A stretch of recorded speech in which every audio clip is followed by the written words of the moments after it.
So this is a Pioneer CDJ2000, which is the industry standard DJ media player. It's the original CDJ2000, not the Nexus or the Nexus 2.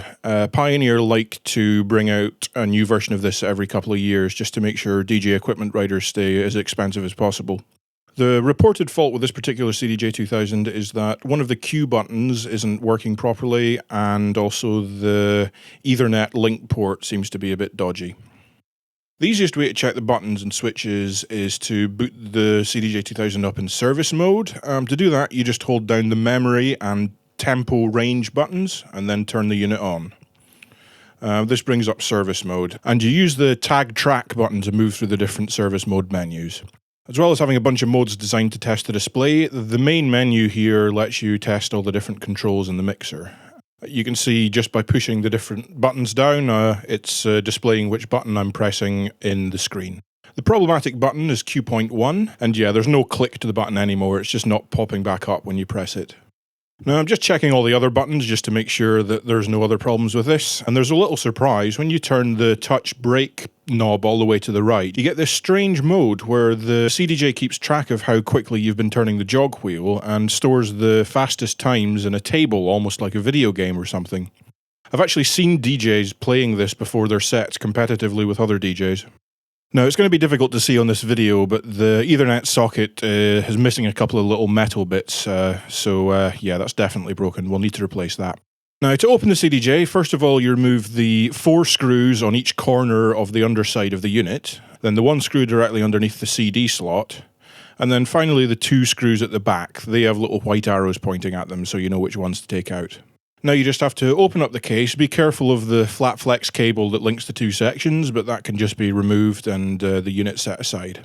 Now you can actually replace the Ethernet connector without removing the circuit board, but I don't like to do that, it's a little bit fiddly. So in order to remove the circuit board, we need access to the bottom of the case to remove some ribbon cables.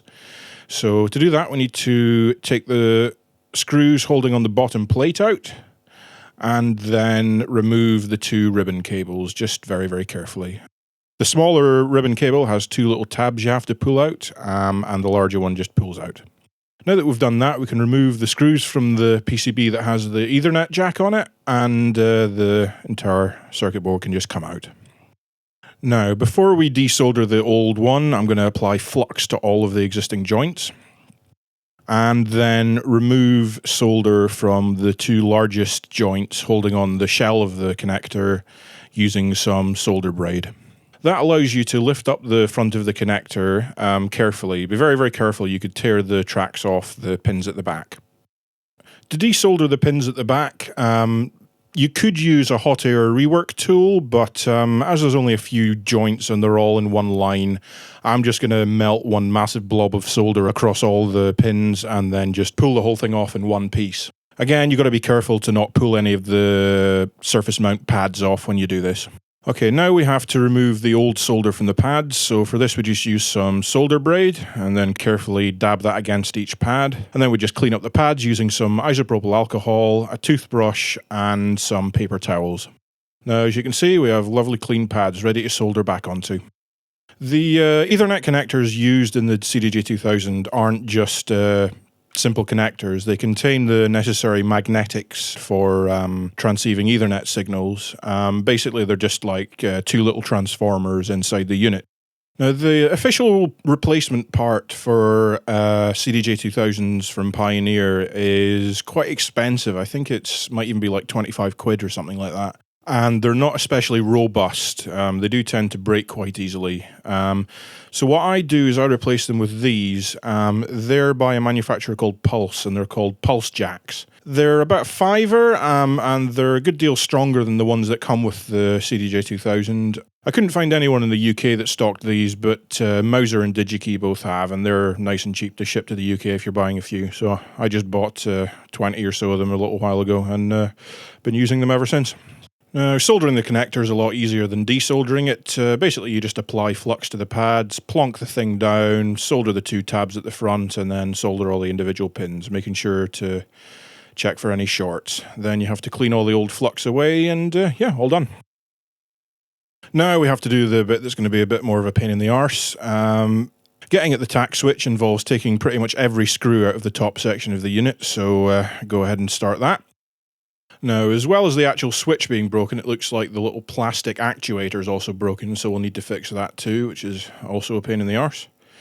But first we'll replace the switch.